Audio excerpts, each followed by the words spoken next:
जो कैंसर के पेशेंट होते हैं उनमें ये बहुत बढ़िया काम करता है, जो पाइल्स के पेशेंट होते हैं उनमें बहुत बढ़िया काम करता है, जो अल्सर के पेशेंट होते हैं जबरदस्त काम करता है, जो मेंटल डिसऑर्डर जिनको नींद नहीं आती उनमें बहुत जबरदस्त काम करता है। इस बात को थोड़ा समझने की कोशिश करते हैं कि करके उसके लिए आपको जो देख रहा है एक पौधा दिख रहा है। मैं कैंसर पे बात करने लगा हूं, अभी हमने सिर्फ बात की है शुगर और बीपी की पेशेंट पे और फीवर पे बात की है। अब हम थोड़ा सा कैंसर पे बात कर लेते हैं। कैंसर पे जब मैं बात कर रहा हूं तो मैं कागजी पेशेंट की बात नहीं कर रहा हूं जो पेट स्कैन के आधार पे बोलते हैं डॉक्टर ने बता दिया मुझे 4th स्टेज कैंसर है। याद रखिए जो पेट स्कैन है बहुत बड़ा धोखा है। उस पर मैंने एक और किताब लिखी हॉस्पिटल ट्रैक और कुछ कॉपी लाया हूं सर के लिए। तो पेट स्कैन अगर मैं अपना करूंगा तो मेरा भी 3rd स्टेज 4th स्टेज बता ही देंगे, वो इस तरह से डिजाइंड है। तो पेट स्कैन या बायोप्सी की बात ना मान के अपने शरीर की बात मानिए, ये डिसाइड करने के लिए आप कैंसर पेशेंट है कि नहीं। तो 1 मिनट में बताऊंगा कैंसर पेशेंट की पहचान क्या है, फिर अगले 2 मिनट में बताऊंगा कि करना क्या होगा। राइट, तो पहला 1 मिनट कैंसर पेशेंट की पहचान क्या है, हम कैसे पहचानते हैं। कैंसर पेशेंट की पहली पहचान कि उस एक्सट्रीम वीकनेस, कमजोरी काफी ज्यादा होगी अचानक से और जाएगी नहीं किसी भी कारण से। नंबर 2 एक्सट्रीम वेट लॉस, एक महीने में 5 kg 7 kg कम हो गया। नंबर 3 हीमोग्लोबिन बड़ी तेज से ड्रॉप होता है उनका, 3-4 यूनिट 1 महीने में ड्रॉप हो गया। Number 3। Number 4 extreme pain, body के किसी न किसी भाग में बड़ी जबरदस्त दर्द। 5वां नॉन हीलिंग अल्सर, जख्म भर ही नहीं रहा। इन 5 में से कोई भी 3-4 एक साथ हो तो समझ लीजिए उसके बॉडी में कैंसर की एक्टिविटी चल रही है। तो ये तो हो गया क्या है कैंसर कैसे पहचाने। अब क्या नहीं करना है, डॉक्टर बोलते हैं कीमोथेरेपी करो, रेडिएशन करो, सर्जरी करो। अब जब आप कीमोथेरेपी कराते हैं, सर्जरी करते हैं, रेडिएशन करते हैं तो बॉडी के अंदर कैसे वो काम करता है इसको 1 मिनट समझिए फिर सोल्यूशन पे आते हैं। ये पेड़ है आप देख रहे हैं ये, और मान लो ये जो पत्ते हैं ये ट्यूमर है और कैंसर है, इसको कैंसर मान लेते हैं, ये कैंसर है। अब डॉक्टर बोलेगा देखो ये ट्यूमर है कैंसर है, तो आप बोलेंगे हाँ इसकी वजह से बड़ा परेशानी है। डॉक्टर बोलेगा इसको काट देते हैं, सर्जरी कर देते हैं। मैं इसको काट देता हूं, 1 हफ्ते बाद दोबारा हम मिलते हैं, यहीं आते हैं तो क्या दिखेगा आपको, दोबारा पत्ते आ जाएंगे। फिर दोबारा मैं सर्जरी कर देता हूं, काट देता हूं, फिर 1 महीने बाद फिर आता हूं, क्या दोबारा पत्ते आएंगे, फिर आ जाएगा। कितनी बार मुझे काटना पड़ेगा ताकि फिर कभी पत्ते ना आए बताइए, 1 बार 2 बार 10 बार 15 बार 20 बार, कितना भी इसको काटेंगे दोबारा से पत्ता आ जाएगा। तो जब आप ट्यूमर को सर्जरी से निकालते हैं, आपने गौर किया होगा जो ऐसा करते हैं उनकी ट्यूमर पिछले बार से ज्यादा स्पीड से आ जाती है। किडनी स्टोन को हटाते हैं तो पिछली बार से ज्यादा स्पीड से स्टोन आ जाता है। तो ये सोल्यूशन नहीं है। फिर डॉक्टर बोलेगा एक काम करते हैं इसको हम केमिकल से जला देते हैं, कीमोथेरेपी, केमिकल थेरेपी। अब मैं इसको जला दूंगा, रेडियोथेरेपी, रेडिएशन से जला दूंगा, लेकिन फिर भी क्या होगा, कुछ दिन बाद दोबारा नए पत्ते आ जाएंगे। आपने गौर किया होगा जो इंसान कीमोथेरेपी के चक्कर में पड़ जाता है वो तब तक उसका जान नहीं छूटती जब तक कि उसकी जान ना चली जाए, लगातार जाता रहेगा। 6 महीने बाद अरे फिर कैंसर इधर फैल गया उधर फैल गया, फिर कीमोथेरेपी कराओ, फिर 5-6 महीने बाद अब इधर उधर फैल गया, फिर रेडिएशन कराओ।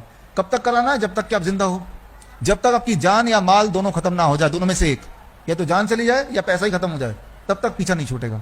मैं आपको यह बताना चाह रहा हूं कि कीमोथेरेपी, रेडिएशन और कैंसर से और सर्जरी से कैंसर ठीक नहीं हो सकता, कभी हो ही नहीं सकता। तो अगर आप किसी डॉक्टर से पूछेंगे ऐसा कोई सबूत दिखाओ जिसमें ये पता चलता हो कि कीमोथेरेपी, रेडिएशन, सर्जरी से कैंसर ठीक हो सकता है, तो सबूत है नहीं, दुनिया में है नहीं। तो खैर ये तो हुई, क्या नहीं करना, करना क्या है। अगर मैं ये चाहता हूं कि ये जो ट्यूमर है खत्म हो जाए तो मुझे करना क्या होगा, इसको खुराक जहां से मिल रही है उस खुराक को काटना होगा, खत्म करना होगा। अगर मैं इसको पेड़ को लिया और यहां से लेके मैंने हटा दिया, ये सोर्स है, हटा दिया, अब पेड़ को मैंने ऐसे ही रख दिया, हम 1 महीने बाद आते हैं, क्या ये पत्ते मिलेंगे आपको हरे भरे, चाहे ये कितने भी हरे भरे अभी दिख रहे हैं, क्योंकि इसमें खुराक जा नहीं रही है। 1 महीने बाद जब मैं मिलूंगा तो ये पत्ते नहीं देख पाएंगे, ये झड़ जाएंगे। तो ठीक इसी प्रकार ये जो पत्ते हैं, अगर ये ट्यूमर है तो ट्यूमर का खाना पीना, दाना पानी, ट्यूमर को जहां से खाना मिल रहा है उसको अगर हम बंद कर देंगे तो ट्यूमर जिस प्रकार से आया था उसी रास्ते जाएगा, कैंसर जैसे बना था उसी रास्ते जाएगा। तो अब इसके लिए क्या करना पड़ेगा, इसको समझते हैं। हम क्या करते हैं इसको समझाने के लिए, बहुत ही सिंपल चीजें हैं कि एक कैंसर बन गया है, मतलब मुझे कमजोरी आ गई, हीमोग्लोबिन डाउन हो रहा है, वेट लॉस हो रहा है, पेन हो रहा है, ट्यूमर दिख रहा है, नॉन हीलिंग अल्सर हो रहा है, यानी कि कैंसर आ चुका। अब मैं यही करूंगा कि जो जो कैंसर उनका खाना पीना बंद कर देता हूं। अगर आपने खाना पीना बंद कर दिया तो आपको क्या दिखेगा, आप देखेंगे हर दूसरे तीसरे दिन आपकी कमजोरी ठीक हो रही है, हर हफ्ते आपका वेट थोड़ा थोड़ा बढ़ रहा है, 1 महीने बाद हीमोग्लोबिन भी बढ़ गया, पेन भी रिड्यूस हो गया, ट्यूमर का साइज भी कम हो गया, यानी कि आप ठीक हो रहे हैं। यही इसका डायग्नोस्टिक्स है कि कैसे पता चलेगा कि मैं ठीक हो रहा हूं। आपको इन्हीं चीजों पे नजर रखनी है। अब आते हैं कि करना क्या होगा इसके लिए। स्टेप 1, चाहे वो माउथ कैंसर हो, इंटेस्टाइनल कैंसर हो, बॉडी किसी भाग में हो, स्टेप 1, पहला स्टेप जो मैंने आपको बताया, इसका खाना पीना बंद कर दीजिए। बहुत ही सिंपल है। स्टेप 1 ये है, डोंट ईट आफ्टर 6 PM। शाम के 6 बजे के बाद कुछ नहीं खाना है। सूर्यास्त के बाद कुछ नहीं खाना है।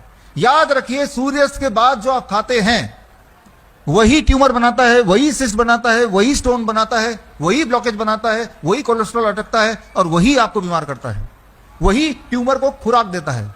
जो खाना शाम के सूर्यास्त के बाद हम खाते हैं वही ट्यूमर को ग्रो करने में मदद करेगा, वही स्टोन को बढ़ने में मदद करेगा, वही नए नए ब्लॉकेज बनाएगा। वो मेटाबॉलिज्म होता नहीं है, खाना अटक जाएगा, वही बनाएगा।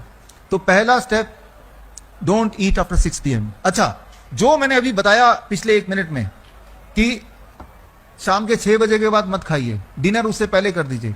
एक्सपेरिमेंट के तौर पे आप सभी लोग 1 हफ्ते के लिए करके देखिए।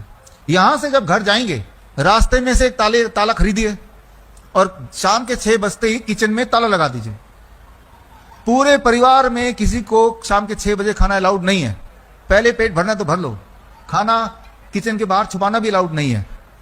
अगर आपने ये कर दिया 1 हफ्ते के लिए, बाकी नींद को भी भूल जाइए एक बार को। अगर यही कर दिया जो मैंने अभी बताया, 10 दिन के अंदर आप देखेंगे बॉडी पेन रिड्यूस होने लगा, एनर्जी बढ़ने लगी, जो मोटे लोग पतले होने लगे, blood sugar blood pressure normalize होने लगा, 15 दिन से अधिक करने लगे, 2 हफ्ते भी हो गए तो ज्वाइंट पेन गायब होने लगे, करीब 21 दिन हो गए उसके आगे करने लगे, एंजाइना में कमी आने लगी, यानी कि चेस्ट पेन।